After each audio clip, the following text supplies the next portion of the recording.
ഉത്തിഷ്ഠത ജാഗ്രത പ്രാപ്യവരം നിബോധത. നമുക്ക് ഇന്ന് ഊർജം പകർന്നു തരേണ്ടത് പരശുരാമനാണ്. ഓം നമോ ഭഗവതേ പരശുരാമായ ദുഷ്ടക്ഷത്രവനച്ഛിതേ മമ ശത്രൂൻ ജഹി ജഹി മാം രക്ഷ രക്ഷ ഹുംഭട്സ്വാഹ. അദ്ദേഹത്തിൻ്റെ ഊർജ്ജസ്വലത, വിട്ടുവീഴ്ചയില്ലാത്ത തൻ്റെ പരശുവും ഓങ്ങിക്കൊണ്ട് ക്ഷത്രിയന്മാരെ 21 വട്ടം മുച്ചൂടും നശിപ്പിച്ച് ആ രക്തമെല്ലാം തന്നെ സമന്ത പഞ്ചകമെന്ന് പറഞ്ഞ് തീർത്ഥമുണ്ടാക്കി തർപ്പണം ചെയ്യാൻ മുതിർന്ന ഒരു തപസ്വി, ഭഗവാന്റെ ആവേശാവതാരമാണ്. അപ്പോൾ എല്ലാ തരത്തിലും അദ്ദേഹത്തിൻ്റെ ചന്ദനം ചേർത്ത് നടത്തുമ്പോൾ നമ്മളിലും ഈ ഊർജ്ജസ്വലത പരശുരാമ ക്ഷേത്രത്തിൽ വസിക്കുന്ന കേരളീയരായ നമുക്കും ഉണ്ടാകേണ്ടതാണ്. മറ്റൊരു സംഗതി, സരിത എസ് അയ്യർ, അവിടെ വാസ്തവത്തിൽ വിദ്യ അവിദ്യ എന്നൊരു പ്രയോഗം അവർ പ്രയോഗിച്ചപ്പോൾ അതേ പേരുകാരി നമ്മളിൽ ഉണ്ടാക്കി തന്ന അവിദ്യയെപ്പറ്റി അല്പം ഓർത്തുപോയത് തെറ്റായിട്ട് നിങ്ങൾ കരുതരുത്. സരിത എസ് നായരോ. അപ്പോൾ ഏതായാലും പേരുകൾ തന്നെ രണ്ടും ഒന്നാണെങ്കിൽ തന്നെ രണ്ട് കൂട്ടര് വിദ്യയായിട്ടും അവിദ്യയായിട്ടും വരുന്നത് ആനന്ദാനത്ത് ഭഗവതിയുടെ 2 വേഷമാണ്. ആ 2 വേഷപ്പകർച്ചകൾ. അപ്പം ഇവിടെയും ജഗദീശ്വരി മൂകാംബികയുടെ പ്രതിനിധിയായി ഇവിടെ എത്താനും ഗോവിന്ദ അടിക നമ്മളെ അനുഗ്രഹിക്കാനും ഇടയായത് വിദ്യാസ്വരൂപിണിയായിട്ടാണെങ്കിൽ അമ്മയുടെ മറ്റൊരു മുഖമുണ്ട്, അവിദ്യ. അവിദ്യ മൃത്യം തീർത്തുവ എന്നിട്ട് പറഞ്ഞ് വിദ്യ അമൃതമാശ്നുതേ. നമ്മൾ വാസ്തവത്തിൽ പ്രപഞ്ചത്തിലേക്ക് കടന്നു വന്ന് ശക്തമായിട്ടുള്ള മായയുടെ പ്രഹരണങ്ങളും എല്ലാം ഏറ്റുകൊണ്ട് മുന്നോട്ട് പോകുമ്പോൾ അതിനെ അതിജീവിക്കാനായിട്ടാണ് ഭാഗവതം ഉണ്ടായത്. ഭാഗവതം ഉണ്ടായിട്ട് പോലും അതിനെ വേണ്ട രീതിയിൽ കൈകാര്യം ചെയ്യുന്നില്ല എന്ന് അടിക ഒടുവിൽ പറഞ്ഞതിൽ നിന്ന് മനസ്സിലായി ഇത്രയും പോരാ ആളുകൾ എന്ന്. മറ്റൊരു ചിന്ത, സൂര്യകാലടി. അദ്ദേഹം വാസ്തവത്തിൽ ഇവിടെ ഗണപതി ഭവനം നടക്കുന്നത് കണ്ടപ്പോൾ ഏറ്റവും കൂടുതൽ സന്തുഷ്ടനായത് ഞാനാണ്. 32ാമത് ഭാഗവത സത്രം നടക്കുമ്പോൾ ഈ പ്രകാശം തന്നെയായിരുന്നു അനൗൺസ് ചെയ്തുകൊണ്ട് കാര്യങ്ങൾ നിർവഹിച്ചത്. അന്ന് ആലങ്ങാട് തിരുവാലൂർ ക്ഷേത്രത്തിലേക്ക് ഇവരെ പ്രവേശിപ്പിക്കരുത് എന്ന് പറഞ്ഞതും തന്ത്രിയാണ്. എന്താണാവോ അതിൻ്റെ വികാരം എന്ന് ചോദിച്ചാൽ വ്യക്തമാണ്. അവിടെയാണ് സൂര്യകാലടി ഭട്ടേരിപ്പാട് അടിച്ചും കടിച്ചും പിടിച്ചുമൊക്കെ മരിച്ചു പ്രേതമായി പോയതുപോലും. പക്ഷേ അവിടുത്തെ ഊർജ്ജസ്വലമായിരിക്കുന്ന ആ സത്രത്തിന് അത്രമാത്രം ഊർജ്ജസ്വലത വരാൻ കാരണം എനിക്ക് അനുഭവം ഉള്ളത് എൻ്റെ ഗണപതി ഭവനത്തിൽ അദ്ദേഹത്തെ സ്മരിച്ചുകൊണ്ട് നെയ്യ് ഹോമിച്ചതുകൊണ്ടാണ്. ഞാൻ പറഞ്ഞു വരാൻ ആഗ്രഹിക്കുന്നത്, ആരും പ്രേതമാകാതിരിക്കട്ടെ. ഭാഗവതത്തിൻ്റെ പ്രമേയം തന്നെ പ്രേതമാകാതിരിക്കലാണ്. ദ്വന്ദ്വകാരി എന്ന് പറയുന്ന ഒരു ദുർമൃതി പ്രേതത്തെ ആവാഹിച്ച് മോക്ഷം കൊടുക്കാനുള്ളൊരു ഉപാധിയൊന്നുമല്ല ഭാഗവതം. അത് കഥയ്ക്ക് വേണ്ടി അങ്ങനെ മെനഞ്ഞെടുത്തു എന്ന് മാത്രം. പക്ഷേ നമ്മെ സംബന്ധിച്ചിടത്തോളം ജീവിച്ചിരിക്കുന്ന പ്രേതങ്ങൾ അതാകരുത് ഒരിക്കലും. മാത്രമല്ല, മരിച്ചാലും മറ്റുള്ളവരുടെ കൊരക്കിന് കുത്തിപ്പിടിക്കുന്ന പ്രേതങ്ങളായിട്ട് മാറരുത് എന്നുള്ള നിർദ്ദേശം ഭാഗവതത്തിനുണ്ട്. ആലങ്ങാട് ഈ തിരുവാലൂർ ക്ഷേത്രത്തിൽ 32ാമത് അഖില ഭാരത സത്രം നടക്കാൻ തന്നെ കാരണം അവിടെ കുടികൊള്ളുന്നു എന്ന് എല്ലാവരും വിചാരിക്കുന്ന സൂര്യകാലടി ഭട്ടേരിപ്പാടിൻ്റെ ആ ബ്രഹ്മരക്ഷസിൻ്റെ സ്വാധീനമാണെന്ന് വിശ്വസിക്കുന്നവനാണ് ഞാൻ. എന്തോ ഒരു പ്രത്യേക മനോവികാരം കൊണ്ട് കുൽസിതമായിരിക്കുന്ന തന്ത്രാദികൾ സ്വീകരിച്ചുകൊണ്ട് എന്തൊക്കെയോ ചെയ്തു പോയതിൻ്റെ ഫലമായിട്ടൊരു പ്രേതാവസ്ഥയെ പ്രാപിച്ചു അദ്ദേഹമെങ്കിൽ അദ്ദേഹത്തിന് മോക്ഷത്തിന് കൊതിയില്ല എന്ന് പറയാൻ പറ്റുകയില്ല. അങ്ങനെ മോക്ഷത്തിന് വേണ്ടി കൊതിച്ചൊരു വ്യക്തിയുടെ ആഗ്രഹം നിറവേറ്റപ്പെടുകയാണുണ്ടായ തിരുവാലൂര് എന്ന് പറയുന്നതിന് പകരം അത്തരത്തിലുള്ള ഒരു രക്ഷാബന്ധം അവിടെ ഉണ്ടെങ്കിൽ അത് രക്ഷ പ്രാപിക്കട്ടെ എന്ന് ചിന്തിക്കുന്നതിന് പകരം അതിനെ വേണ്ടാത്ത രീതിയിൽ ചിത്രീകരിച്ചു കൊണ്ടുപോകുന്ന നമ്മുടെ ഏറ്റവും കുൽസിതമായിരിക്കുന്ന പ്രവണതകൾ ഭാഗവത സമ്പ്രദായത്തിൽ യോജിച്ചതുമല്ല. ഇവിടെ നിങ്ങൾ കണ്ടുകൊണ്ടിരിക്കുന്ന ഈ വിഗ്രഹം സനീഷ് എന്ന് പറയുന്ന മഹാനുഭാവൻ വീട്ടിൽ കൊണ്ടുവന്ന് വച്ച് 2 പാരായണം അവിടെ നടത്തിയത് എൻ്റെ ക്ഷേത്രത്തിൽ തൊട്ടടുത്ത് തന്നെ ഒരു അറുകല പ്രേതമാണ്. ഈ അറുകല പ്രേതത്തെ അവിടെ കള്ളും പൊടിയുമെല്ലാം തന്നെ വെച്ച് ആരാധിക്കുന്ന എൻ്റെ കുടുംബാംഗങ്ങൾ അതിൽ നിന്ന് പിന്തിരിയണമെന്ന് പലപ്പോഴും പറഞ്ഞിട്ട് കൂട്ടാക്കാതെ എന്നെ ശകാരിച്ചു പോരുന്ന സാഹചര്യത്തിൽ ആ അറുകല എന്ന് പറയുന്ന പ്രേതത്തിന് പോലും ആഗ്രഹമുണ്ട് മോക്ഷം കിട്ടണം. നിങ്ങൾ ചിന്തിക്കുന്നുണ്ടോ? അത് ജീവിച്ചിരിക്കുന്ന നമുക്കില്ല, മരിച്ചു പോകുന്ന പ്രേതങ്ങൾക്ക് പോലും ഒരാഗ്രഹമുണ്ട്, പ്രേതമായിട്ടിരിക്കാൻ ഞാൻ ആഗ്രഹിക്കുന്നില്ല. അറുകലയായിട്ടിരുന്ന് കള്ളം പൊടിയും കഴിച്ച് മറ്റുള്ളവർക്ക് വേണ്ട കാര്യങ്ങളെല്ലാം തന്നെ ചേടിവേല ചെയ്യുന്ന പോലെ ചെയ്തുകൊണ്ട് കഴിഞ്ഞുകൂടാൻ ആഗ്രഹിക്കുന്നില്ല എന്ന് പറയുന്ന ഒരാഗ്രഹം അയാൾക്കുമില്ലേ? 2 പാരായണം മുറ പാരായണമായിട്ട് അവിടെ നടത്തിയത് തന്നെ വാസ്തവത്തിൽ ആ അറുകല എന്ന് പറയുന്ന ഭാവം വിട്ടിട്ട് ഉപാസനാമൂർത്തിയായിരിക്കുന്ന മുരുകന്റെ ഭാവത്തിലേക്ക് ഒരു ഉപാസകൻ ഉപാസനമൂർത്തി തന്നെയായി തീരണമെന്നാണ് ശിവം ഭൂത്വ ശിവം യജേത്. അപ്പോൾ അത്തരത്തിലുള്ളൊരു ഭാവത്തിലേക്ക് അറുകല എത്തട്ടെ എന്ന് കരുതി മൂലം ഭാഗവതൻ 2 വട്ടം വായിച്ചു കഴിഞ്ഞതിന് ശേഷമാണ് ഇത് ഇങ്ങോട്ടേക്ക് നമ്മൾ കൊണ്ടുപോകുന്നത്. അപ്പോൾ ഇതിലൊക്കെ ഒരു സങ്കല്പമുണ്ട്. ഞാൻ വരുന്നത് നിങ്ങൾക്കൊരു സങ്കല്പം വേണം, ആചാര്യന്മാർക്കും എനിക്കും അതുപോലെ സംഘാടകർക്കും എല്ലാവർക്കും തന്നെ ഒരു സങ്കല്പം വേണം. സമ്യക്കായിരിക്കുന്ന കൽപ്പിക്കാനുള്ളൊരധികാരമാണ്, നിശ്ചയിക്കാനുള്ളൊരധികാരമാണ്, ഒരു ഫേം ഡിസിഷൻ. അപ്പോൾ ഈ സ്ട്രോങ് ഡിറ്റർമിനേഷൻ എന്ന് പറയുന്ന അത്തരത്തിലുള്ളൊരു തീർച്ച അത് നമുക്കുണ്ടായേ മതിയാകൂ. അതിനു വേണ്ടിയിട്ടായിരിക്കണം ഈ സത്രവേദി എന്ന് സൂചിപ്പിച്ചുകൊണ്ട് അല്പം ചില കാര്യങ്ങൾ നമ്മുടെ പ്രഭാഷക വാസ്തവത്തിൽ സരിത എസ് അയ്യർ നല്ല ഭംഗിയായിട്ട് ഈ വാമനാവതാര കഥ ആദ്യന്തം നമ്മളോട് ഇങ്ങനെ ഭംഗിയായിട്ട് പറഞ്ഞു തന്നു. അതിൽ വാസ്തവത്തിൽ മാവേലിക്കരക്കാരനായിട്ടുള്ളൊരു മാവേലിയെ ചിത്രീകരിച്ചിരിക്കുന്ന കൊടുവയറനായിരിക്കുന്ന ആ മാവേലിയെ ചിത്രീകരിക്കുന്നതല്ല എന്ന് ഭംഗ്യം തരേണ അവർ പറഞ്ഞു. ബലി എന്ന് പറയുന്നത് അദ്ദേഹത്തിൻ്റെ യഥാർത്ഥ പേരും നിങ്ങൾക്ക് ഇട്ടു തന്നു. അദ്ദേഹം നോർത്ത് ഇന്ത്യക്കാരനാണ്. പരശുരാമക്ഷേത്രമായിട്ടുള്ള കേരളക്കരയിൽ മാവേലിക്കരയിൽ ഇങ്ങനെ മാവേലി നാട് വാണിയിടും കാലം മനുഷ്യരെല്ലാവരും ഒന്നുപോലെ എന്നെല്ലാം തന്നെ പാടുന്നത് ശുദ്ധമായിട്ടുള്ള വിഡ്ഢിത്തം പിന്നാലെ കടന്നു വന്നതെന്ന് നിരീക്കേണ്ടിയിരിക്കുന്നു. ഇവിടെ തൃക്കാക്കരയപ്പൻ എന്ന് പറഞ്ഞ് വാമനമൂർത്തിയെ പ്രതിഷ്ഠിച്ചപ്പോൾ തൊട്ടടുത്ത് തന്നെ ഈ പറയുന്ന മഹാബലി അല്ലെങ്കിൽ ബലിയുടെ ശിവ ആരാധനാമൂർത്തി അവിടെ തൊട്ടടുത്ത് തന്നെയുണ്ട്.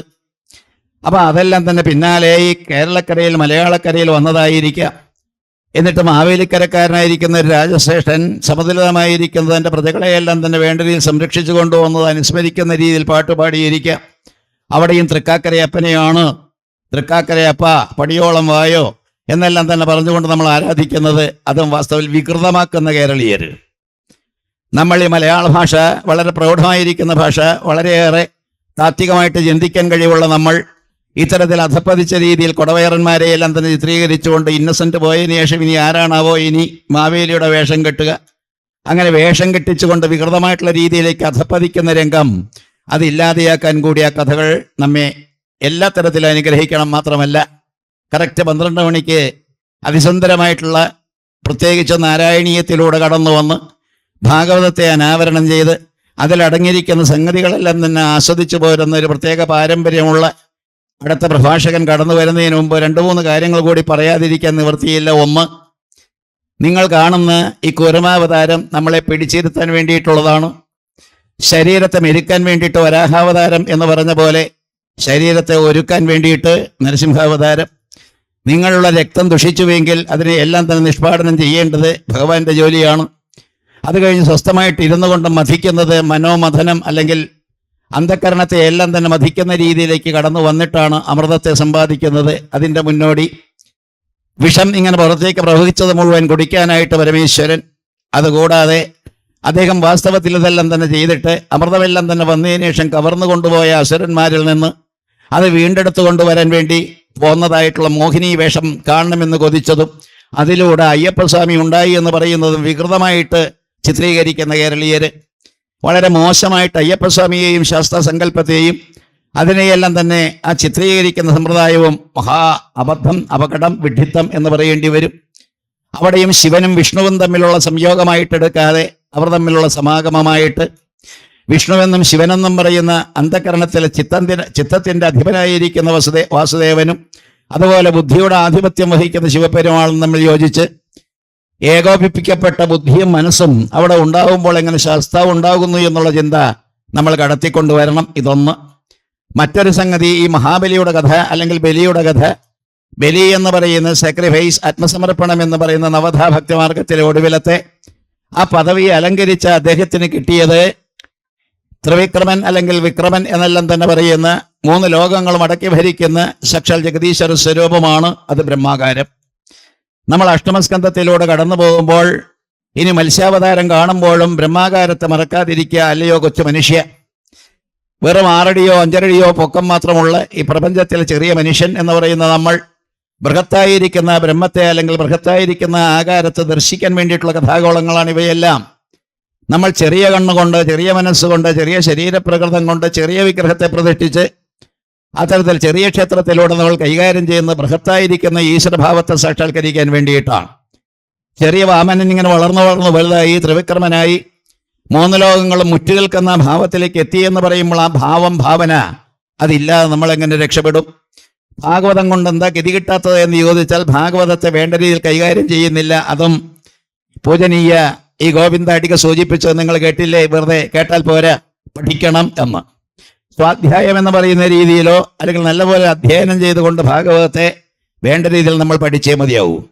നമ്മുടെ ആചാര്യശ്രേഷ്ഠനായിട്ട് നമ്മെ അനുഗ്രഹിക്കുന്ന ഗുരുവായൂരപ്പൻ്റെ മേൽശാന്തിയായിട്ട് കഴിഞ്ഞുകൂടിയ അല്ലെങ്കിൽ അദ്ദേഹത്തിൻ്റെ 2 പ്രാവശ്യം ആ യോഗ്യത അല്ലെങ്കിൽ യോഗം സിദ്ധിച്ചത് ഒരു അപൂർവ സിദ്ധി തന്നെയാണ്. ആ വിഗ്രഹത്തിൻ്റെ പ്രത്യേകത അറിഞ്ഞുകൊണ്ടാണോ അല്ലെങ്കിൽ നമ്മളെല്ലാവരും തന്നെ അറിഞ്ഞുകൊണ്ടാണോ ഗുരുവായൂർ പോകുന്നതും സേവിക്കുന്നതും എന്ന് പറയാൻ നിവൃത്തിയില്ല. ഗുരുവായൂരപ്പൻ സാക്ഷാൽ ശ്രീകൃഷ്ണ പരമാത്മാവിനാൽ തന്നെ പൂജിക്കപ്പെട്ട വിഗ്രഹമാണെന്ന് കാണുമ്പോൾ ദ്വാരകയിൽ എങ്ങനെയോ പൊങ്ങിയും താണും കിടന്നിരുന്ന വിഗ്രഹത്തെ ഗുരുവും വായുവും കൂടി കൊണ്ടുവന്ന് എന്ന് പറയുമ്പോൾ അവിടെ ശ്രീകൃഷ്ണ പരമാത്മാവ് 3 തലമുറകൾ കശ്യപ പ്രജാപതിയും അതുപോലെ അതിഥിയും തന്നെ ഉൾപ്പെട്ട ദമ്പതിമാരുടെ പരമ്പരയിൽ 3 പരമ്പര ഇങ്ങനെ പൂജിച്ചിരുന്നതും ഒടുവിൽ കൃഷ്ണന്റെ കയ്യിലെത്തിയതും ആ ശ്രീകൃഷ്ണ പരമാത്മാവ് തന്നെ പൂജിച്ചുകൊണ്ടിരുന്നതായിട്ടുള്ള വിഗ്രഹമാണതെന്ന് പറയുമ്പോൾ ശ്രീകൃഷ്ണ പരമാത്മാവ് ജനിക്കുന്നത് യോഗീശ്വരനായിട്ടല്ല വെറും ശിശുവായിട്ട് ഗോപസ്ത്രീകളുടെ കൊച്ചു പുന്നാര കുഞ്ഞായിട്ട്, പക്ഷേ വളർന്നു വലുതാകുന്ന മുഴുവൻ ഈ വിഗ്രഹത്തെ ആരാധിച്ചുകൊണ്ടാണ്. ദ്വാരകാപതിയായിട്ടുള്ള ഈ ശ്രീകൃഷ്ണ ഭഗവാൻ എങ്ങനെ കൃഷ്ണനായി, എത്ര യോഗേശ്വര കൃഷ്ണ എന്ന് പറയുന്ന ഭാവത്തിലേക്കായി, അതികഠിനമായിട്ടുള്ള പ്രയത്നം കൊണ്ടാണ്. അപ്പോൾ ഏതൊരു വ്യക്തിയിലുമുള്ള ശ്രീകൃഷ്ണഭാവത്തെ വളർത്തിയെടുക്കുമ്പോൾ ശരീരത്തെയെല്ലാം തന്നെ പൊട്ടിച്ചുകൊണ്ട് എപ്രകാരമാണോ ഈ പറയുന്ന വരാഹാവതാരം ഉണ്ടായത്, അതേപോലെ നമുക്ക് അകത്ത് നിന്ന് ഈ പറയുന്ന തള്ളവിരലിന്റെ വലിപ്പത്തിലുള്ള ഈശ്വര സ്വരൂപത്തെ പുറത്തേക്കെടുത്ത് വലുതാക്കാനുള്ള കഴിവ് കൂടി നിങ്ങൾക്കും ഈ ഭക്തന്മാർക്ക് എല്ലാവർക്കും ഉണ്ട് എന്നുള്ള കാര്യം മറന്നു പോകാതിരിക്കുക. ചെറുപ്പകാലത്ത് പൂജയെല്ലാം തന്നെ പഠിക്കുമ്പോൾ ഈ ആവാഹനം ചെയ്യുന്നത് ബൃഹത്തായിരിക്കുന്ന വലിയൊരു ക്യാൻവാസിൽ നിന്നാണ് അടർത്തി എടുക്കുന്നത്. പ്രണവത്തെയെല്ലാം തന്നെ ഉപാസിച്ചുകൊണ്ട് ത്രിവൃതമായിരിക്കുന്ന പ്രണവത്തിന്റെ മാത്രകളെല്ലാം തന്നെ പ്രാണായാമത്തിലൂടെ കൊണ്ടുവന്ന് ആ വലിയ ഈശ്വര രൂപത്തെ ചെറുതാക്കി കൊണ്ടുവരുന്ന ഒരു സാധകന്റെ സമ്പ്രദായം. അടികൾ തന്നെ പറഞ്ഞത് നിങ്ങൾ ശ്രദ്ധിച്ചോവോ? സാധിച്ചേ മതിയാകൂ. അപ്പൊ ഈ സാധിച്ചേ മതിയാകൂ എന്ന് പറയുന്നതിൽ സാധിക്കുക എന്ന് പറയുന്ന നിസ്സാര സംഗതിയല്ല. ഈ മനുഷ്യ ശരീരം സാധനയ്ക്കുള്ള വിഗ്രഹമാണെന്ന് ആയുർവേദം പറഞ്ഞു പഠിപ്പിക്കുന്ന പോലെ നമ്മളെല്ലാവരും അത് മർത്യവിഗ്രഹം നാനാ ഭോഗത്തിനുള്ളതല്ല എന്നുകൂടി ഋഷഭൻ പറഞ്ഞ് മക്കളെ പഠിപ്പിക്കുമ്പോൾ ഈ ശരീരം യോഗത്തിനുള്ളതാണ് എന്ന് പറയുമ്പോൾ സാധന അനുഷ്ഠിക്കാനുള്ളതാണ്. ചെറുപ്പകാലം മുതൽ നീണ്ടു നിവർന്നിരുന്നു കൊണ്ട് നട്ടലിനെ നിവർത്തിപ്പിടിക്കാനും ശരീരത്തെ ഉയർത്തിപ്പിടിക്കാനും ശിരസ്സെല്ലാം തന്നെ ഉയർന്ന രീതിയിലാക്കാനും അങ്ങനെ ശരീരാന്തർഗതമായിട്ട് ഒഴുകുന്ന യാതൊരു കണക്കും കയ്യുമില്ലാതെ തോന്നിയ പോലെ ഇങ്ങനെ ഒഴുകിക്കൊണ്ടിരിക്കുന്ന പ്രാണവായുവിനെ നിയന്ത്രിച്ചുകൊണ്ട് അതിനെ വേണ്ട രീതിയിൽ നിയതമാക്കാനും പ്രാണായാമാദികൾ ചെയ്യാനും ഉതകുന്നതായിട്ടുള്ള ശരീരത്തെ ഉപയോഗിക്കാതെ അത്തരത്തിലുള്ള രീതിയിലേക്ക് കടന്നു വരാതെ നമ്മൾ എന്ത് ചെയ്തിട്ട് എന്ത് കാര്യം, കുറെ കഥ കേട്ടു മറന്നുപോയി എന്നുള്ള രീതിയിലാണ്. തിന്നു കുടിച്ചു കാലം കഴിച്ചു കൂട്ടി. അതുകൊണ്ട് എനിക്ക് പറയാനുള്ളത്, നായർ മന്ത്രവാദിയായി മരിച്ചു കഴിയുമ്പോൾ പിതൃമടവതിയായി അല്ലെങ്കിൽ ശൂദ്രമടവതിയായി പ്രേതമായിട്ട് കിടക്കുന്ന അറുകലയായി അതരുത്. ഒരു ബ്രാഹ്മണൻ പൂജാരിയായി മറ്റുള്ളവരുടെ ദുരിതമെല്ലാം തന്നെ ആവാഹിച്ചു കൊണ്ടുപോയി ചേലാമറ്റത്തും ഗുരുവായൂരും എല്ലാം തന്നെ കൊടുത്തു. അത്തരത്തിൽ പൂജാരിയായിട്ട് ഒരു പ്രത്യേക പുരോഹിതനായിട്ടുമെല്ലാം തന്നെ കഴിഞ്ഞുകൂടിയിട്ട് മറ്റുള്ളവരുടെ ദുരിതമെല്ലാം തന്നെ ആവാഹിച്ചു മാറ്റാൻ തയ്യാറെടുത്ത് ആ വ്യക്തി മരിച്ചതിന് ശേഷം ബ്രഹ്മരക്ഷസായാലത്തെ ഗതി ഒന്ന് ആലോചിച്ചു നോക്കൂ. കഷ്ടം. നമ്മുടെ ക്ഷേത്രാന്തരീക്ഷത്തിൽ ഒരു ബ്രഹ്മരക്ഷസിനെ പ്രതിഷ്ഠിച്ചിട്ടുണ്ട്. അദ്ദേഹവും കൊതിച്ചിരിക്കുകയാണ് ഈ ഭാഗവതം കേൾക്കാൻ. അപ്പോൾ നമ്മൾ ചിന്തിക്കേണ്ടത്, ഭാഗവതം എന്ന് പറയുന്നത് പ്രേതമാകാതിരിക്കാനും പ്രേതമായതിനെ വീണ്ടും പ്രേതമാകാത്ത അവസ്ഥയിലേക്ക് ആക്കി തീർക്കാനുമുള്ള ഈ ഉപാധിയെ നല്ലപോലെ സ്വീകരിക്കുക, നല്ലപോലെ ഭാഗവതത്തെ പ്രേമിക്കുക. പ്രത്യേകിച്ചും ആ സമുദ്രമഥനം എന്ന് പറയുന്ന പാലാഴിമഥനത്തെ പറ്റിയുള്ള പ്രഭാഷണം നടത്താൻ എനിക്ക് അവസരം കിട്ടിയില്ല എങ്കിൽ കൂടി എനിക്ക് വളരെ സന്തോഷം തോന്നിയത് സൂര്യകാലടിയെ വിളിച്ചു വരുത്തി ഇവിടെ പ്രത്യേകിച്ച് ഒരു ഗണപതി ഭവനം നടത്തിയപ്പോൾ പ്രത്യക്ഷ ഗണപതിയുടെ സാന്നിധ്യം അനുഭവിച്ചു പോരുന്ന കൂട്ടൊരു ഗണപതി ഭവനം നടത്താനുള്ളൊരവസരം ഒരുക്കിയത് നന്നായി. അവരെ സംബന്ധിച്ച് പറയാനുള്ളൊരിടയും കൂടി എനിക്ക് കിട്ടിയപ്പോൾ വളരെ സന്തോഷമായി. അപ്പൊ എല്ലാം തന്നെ വന്ന് വീണ് കിട്ടുന്നതാണ്. നിങ്ങൾക്കും വീണ് കിട്ടുന്ന ഒരു സൗഭാഗ്യമാണ് ഈ പറയുന്ന സത്രം. അത് വേണ്ട രീതിയിൽ വിനിയോഗിക്കുക. പാലാഴി മഥനം എന്ന് പറയുന്ന മനസ്സിനെ മഥിക്കാനുള്ളതാണ്. ഇവിടെ ഇരുന്നു കൊണ്ട് അതുവിധമെല്ലാം തന്നെ ചിന്തിക്കുന്നതിന് പകരം മനസ്സിലിട്ട് താലോലിക്കേണ്ടത് ഒന്നമോ ഭഗവതേ വാസുദേവായ എന്ന് പറയുന്ന മൂലമന്ത്രം തന്നെയാണ്. വിഷ്ണും ശാരദ ചന്ദ്രകോടി സദൃശം ശംഖം രഥാംഗം ഗതാം ഇത്യാദി ഭഗവാനെ ധ്യാനിച്ചുറപ്പിച്ചുകൊണ്ട് ഹൃദയത്തിൽ പ്രതിഷ്ഠിച്ചുകൊണ്ട് നിങ്ങൾക്കത് നിശ്ചയമുണ്ടോ എന്നറിയില്ല. ആദ്യം തന്നെ പഞ്ചകോശങ്ങളെ മുറിച്ചകത്തേക്ക് കടക്കണം. സ്ഥൂലമായിരിക്കുന്ന ശരീരത്തിൻ്റെ അന്നമയകോശത്തെയും പ്രാണമയകോശത്തെയും മനോമയകോശത്തെയും വിജ്ഞാനമയകോശത്തെയും മുറിച്ചിട്ട് നമ്മൾ ആനന്ദമയകോശവും കടന്ന് ആ 5 കോശങ്ങളുടെയും ഉള്ളിൽ കോശാന്തരസ്ഥിത എന്ന് ലളിതയിൽ പറയുന്ന രീതിയിൽ അകത്തേക്ക് കടക്കുമ്പോഴാണ് നീലച്ഛവി കൊണ്ടൊരാകാശത്തിലേക്ക് കടക്കും. പ്രയത്നിച്ച് നേടണം. കൈ നനയാതെ മീൻ പിടിക്കാമെന്നുള്ള രീതിയിലേക്ക് ഇതിനകത്തേക്ക് കടന്നിട്ട് കാര്യമില്ല. ധ്യാനിച്ച് കണ്ടുപിടിക്കണം. ഒരു 5 മിനിറ്റെങ്കിലും നിത്യം ഉപയോഗിച്ചാൽ നിങ്ങൾ ഏകാദശസ്കന്ധത്തിൽ 14-ാമത്തെ അധ്യായത്തിൽ ഭഗവാൻ ഉദ്ധവരോട് പറഞ്ഞു കൊടുക്കുന്ന ധ്യാനക്രമം, നാരായണീയത്തിൽ 95-ാമത്തെ ദശകത്തിൽ നമ്മൾ കാണുന്ന ആ ധ്യാനക്രമത്തിൽ പഞ്ചകോശങ്ങളെ മുറിച്ചകത്ത് കയറി ഷഡ്ചക്രോപരി സംസ്ഥിത എന്ന് ലളിതയിൽ പറയുന്ന പോലെ ഷഡ്ചക്രങ്ങളിൽ മുറിച്ച് അത്തരത്തിൽ മുറിച്ച് കിടക്കാനുള്ള രീതി നമ്മൾ അവലംബിക്കുന്നില്ല എങ്കിൽ വെറുതെ ലളിത സഹസ്രനാമം ജപിക്കുക, എന്നിട്ട് കുറെ ജപിച്ച് കൂട്ടിയിട്ട് എന്തൊക്കെയോ പൂജയും പൂവും ഒക്കെ ഇങ്ങനെ വലിച്ചുവാരി ഇട്ടുകൊണ്ട് നേടി എന്ന് പറയുന്ന നേട്ടമല്ല. ഭൗതികമായിട്ടുള്ള നേട്ടത്തിന് വേണ്ടിയിട്ടുള്ള ഓട്ടം നമ്മൾ നിർത്തിയേ മതിയാവൂ. ലൗകികമായിട്ടുള്ള ഭാഷ ഭാഗവതത്തിനുണ്ടെങ്കിൽ തന്നെ അലൗകികമായിട്ടുള്ളൊരു ഭാഷ കൂടിയുണ്ട്. സർവശ്രേയാടിക അദ്ദേഹം ലൗകികമായിട്ടുള്ള രീതിയിൽ എന്തെല്ലാം പറഞ്ഞു. കാളിയമർദ്ദനം നടത്തി ഭഗവാൻ കാളന്തിയെ ശുദ്ധീകരിച്ചു എന്ന് പറയുന്ന പോലെ ഗോപശ്രീകളുടെ വസ്ത്രാഭരണ ലീലയിലൂടെ നല്ലൊരു നിർദ്ദേശവും സന്ദേശവും കാഴ്ചവെച്ചു. നഗ്ന ശരീരികളായിട്ട് ആരും തന്നെ, ശരീരന്മാരായിട്ട് ആരും തന്നെ കുളിക്കരുത് എന്നും മറ്റുമുള്ള ആചാരം, അനുഷ്ഠാനം, സംസ്കാരം ഇതെല്ലാം തന്നെ പറഞ്ഞു എന്ന് പറയുമ്പോൾ അത് ലൗകികമായിട്ടുള്ള ഭാഷയാണ്. അത് ഭാഗവത്തിൻ്റെ ഒരു മുഖം മാത്രം. ഭാഗവത്തിൽ ലൗകികമായിട്ടുള്ള ഭാഷ മാത്രമല്ല, അലൗകികമായിട്ടുള്ളൊരു ഭാഷ സമാധിയിലിരുന്നു കൊണ്ട് വേദവ്യാസൻ സൃഷ്ടിച്ചതായ ആ ഭാഷയുടെ പ്രത്യേകത മനസ്സിലാക്കുമ്പോഴേ ഭാഗവതം നമുക്ക് രുചിക്കൂ. സ്വാദ് പതേ എന്നെല്ലാം തന്നെ പറയുന്ന സ്വാദ്, ഗോപസ്ത്രീകളോർത്ത് ഭഗവാൻ കളിക്കുമ്പോഴുണ്ടായ രാസക്രീഡയിലെ സ്വാദ്, ഗോപി വസ്ത്രാഭരണ ലീലയിൽ കാണുന്നത് ഗോപി ലജ്ജാവസന നികരം വാരി നിർവാണ വൃക്ഷം പ്രാപിച്ച് ആശാശമന ഫലമം പുഞ്ചിരിക്കൊഞ്ചൽ തൂകി പാപക്ഷേപാപകയുടെ കരയ്ക്കാളും അദ്വൈത ലീലാഗോപാലൻ തന്നികംസുലഭി ശ്രീപദാബ്ജം തൊഴുന്നേനെന്നാണ്. പൂണുനൂൽ ഇടുന്നത് ഇടത്ത് നിന്ന് വലത്തേട്ടാണ്. ഇടത് എന്ന് പറയുന്ന കാളിനിയുടെ സങ്കേതമാണ്, അല്ലെങ്കിൽ ഇട എന്ന് പറയുന്ന നാഡിയുടെ പ്രദേശമാണ്. അങ്ങനെ ഇട എന്ന് പറയുന്ന മനസ്സിന്റെ, അല്ലെങ്കിൽ കാളിനി എന്ന് പറയുന്ന നദിയുടെ പ്രേമത്തിന്റെ, സ്നേഹത്തിന്റെ, ഗോപസ്ത്രീകൾ നൃത്തം ചെയ്യുന്ന സങ്കേതത്തിൽ നിന്ന് കടന്നു വരുന്നത് ഗംഗയിലേക്കാണ്. നിങ്ങൾ മാഹാത്മ്യം വായിച്ചപ്പോൾ കേട്ടില്ലേ? കാളിനിയുടെ തീരത്ത് നിന്ന് യമുനയുടെ തീരത്ത് നിന്ന് നാരദനും കൂട്ടരും എല്ലാവരും തന്നെ ഗംഗയുടെ തീരത്തേക്ക് വന്നു. സനകാദികൾ നടത്തുന്ന സപ്താഹം നടക്കുന്ന കാളിനിയുടെ തീരത്തല്ല, ഗംഗയുടെ തീരത്താണ്. ഗംഗ എന്ന് പറയുന്ന ജ്ഞാനപ്രവാഹത്തിന്റെ തീരത്താണ്. പ്രേമത്തിൽ നിന്ന് ഭക്തിയിൽ നിന്ന് ജ്ഞാനത്തിലേക്ക് കടക്കണമെന്നുള്ള നിർദ്ദേശം സർവത്ര. ഏതൊരു കഥയെടുത്താലും ഒടുവിൽ പറയുന്ന ഈ ജ്ഞാന വൈരാഗ്യ വിവക്ഷയ, അതായത് വൈരാഗ്യവും ജ്ഞാനവും ഉണ്ടാകണമെന്നുള്ള ആ നിഷ്ഠയോടും അല്ലെങ്കിൽ തീർച്ചയോടും കൂടിയിട്ടുള്ള കഥകളാണ്. അപ്പോൾ നമ്മെ സംബന്ധിച്ചിടത്തോളം ഭാഗവതം നിസാരവൽക്കരിക്കപ്പെട്ട അവഗണിച്ച രീതിയിലാകരുത്. അത് വെറൊരു കിതാബ് എന്നുള്ള രീതിയിലാകരുത്. അകത്ത് നിന്ന് തള്ളി പുറത്തേക്ക് വന്ന ഒരു ആലോചനാമൃതമായിരിക്കുന്ന, അതാണ് ഈ പറയുന്ന യച്ഛരണ്ണൻ പ്രപടൻ വിചാരണപരോ എന്ന് പറയുന്ന രീതിയിലേക്ക് നമ്മൾ കടന്നില്ല എങ്കിൽ വേദവ്യാസൻ ഇങ്ങനെ ഉണ്ടാക്കി തന്ന ആ ഭാഗവതം വേദവ്യാസന് പോലും പറഞ്ഞ് പരീക്ഷത്തിന് കൊടുക്കാൻ പറ്റാത്ത ഭാഗവതം. ഏതൊരു രചയിതാവാണോ സുന്ദരമായ ലിപികളിൽ സുന്ദരമായ രീതിയിൽ സുന്ദരമായ ഒരു സന്ദേശവും അത്തരത്തിൽ ശക്തമായിരിക്കുന്ന ഒരു ഭാവവും പ്രകടമാക്കിയത് ആ ഭാഗവതത്തെ തനിക്ക് പ്രകടിപ്പിക്കാൻ അല്ലെങ്കിൽ പറഞ്ഞു കൊടുക്കാൻ കഴിവില്ല എന്നുള്ള മട്ടിലല്ലേ തൻ്റെ മകനായിരിക്കുന്ന ബ്രഹ്മസ്വരൂപിയായിരിക്കുന്ന അഗ്നനായിരിക്കുന്ന ജ്ഞാനസ്വരൂപമായിരിക്കുന്ന ആ ശുഖബ്രഹ്മത്തെ കൊണ്ട് പറയിച്ചത്. അച്ഛൻ എഴുതി മകൻ പറയുന്നു. നേരെ മറിച്ച് ദേവി ഭാഗവതം പറഞ്ഞു കൊടുക്കുന്ന ശുഖനൊന്നുമല്ല.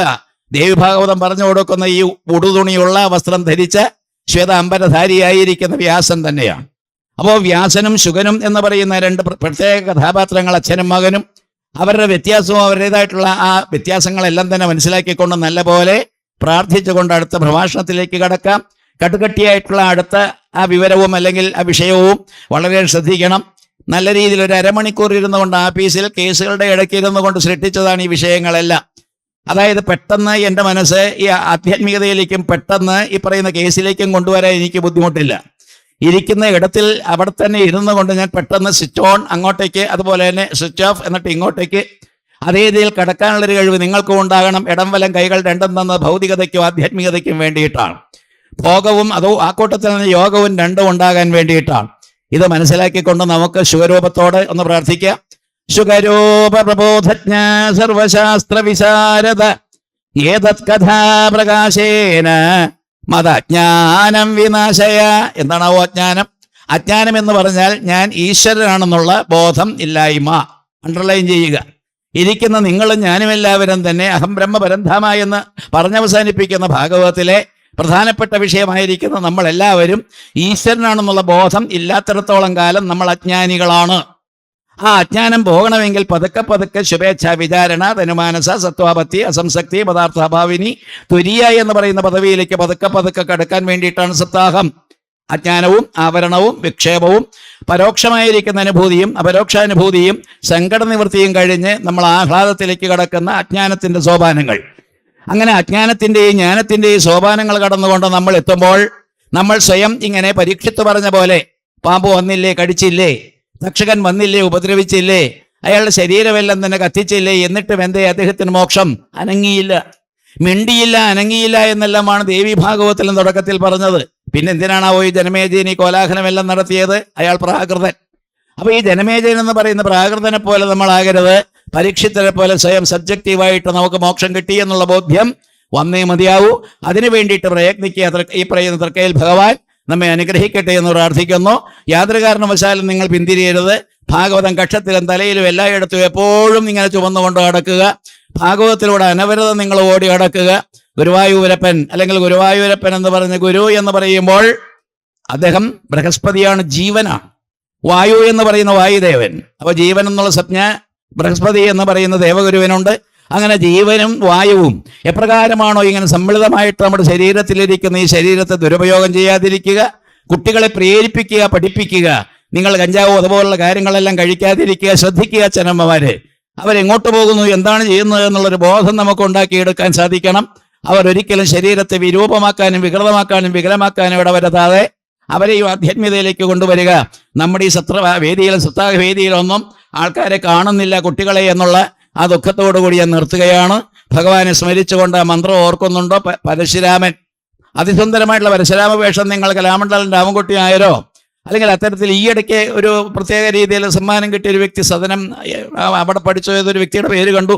അത്തരത്തിൽ മഴുവും പിടിച്ചുകൊണ്ട് ഇങ്ങനെ ഓങ്ങി നിൽക്കുന്ന നീയാണോടാ രാമൻ, ഞാനൊഴിഞ്ഞുണ്ടോ രാമൻ ഈ ത്രിഭുവനത്തെങ്കിൽ എന്നെല്ലാം തന്നെ ചോദിച്ചുകൊണ്ട് സാക്ഷാൽ ശ്രീരാമചന്ദ്രനോട് ഇടപെടാൻ വേണ്ടി ഇങ്ങനെ നിൽക്കുന്ന പരശുരാമൻ, അദ്ദേഹത്തെയാണ് ഓം നമോ ഭഗവതേ പരശുരാമായ ദുഷ്ട ക്ഷത്ര വനച്ഛിതേ മമ ശത്രൂഞ്ജഹി ജഹി മാം രക്ഷ രക്ഷ ഹുംബട്ട് സ്വാഹ. ഒരു വിഷയമാണത്. പിന്നാലെ നിങ്ങൾ വായിക്കുമ്പോൾ മനസ്സിലാക്കാൻ വേണ്ടി ആദ്യം ഇട്ട് തന്നു എന്ന് മാത്രം. ഇനി അടുത്ത വക്താവിനെ നമ്മൾ ക്ഷണിക്കുന്നു. അദ്ദേഹത്തിൻ്റെ പ്രസംഗം കേൾക്കാം. തോട്ടം, ആ തോട്ടത്തിൽ വിരിയാത്ത സുന്ദരമായിട്ടുള്ള സുവനങ്ങൾ വേറെ ഇല്ല എന്നാണ്. അപ്പോൾ പാരമ്പര്യമായിട്ട് ഈ തോട്ടത്തിൽ വിലസുന്ന അതിസുന്ദരമായിട്ടുള്ള സുവനങ്ങൾ കൊണ്ട് നിറഞ്ഞു നിൽക്കുന്ന സുഗന്ധപൂരിതമായിട്ടുള്ള ഒരു അന്തരീക്ഷം നാരായണീയത്തിൽ മാത്രമല്ല ഭാഗവത്തിലൂടെയും കടത്തിക്കൊണ്ടുവരാൻ ഗുരുവായൂരപ്പൻ അദ്ദേഹത്തെ അനുഗ്രഹിക്കട്ടെ എന്നുകൂടി പ്രാർത്ഥിക്കുന്നു.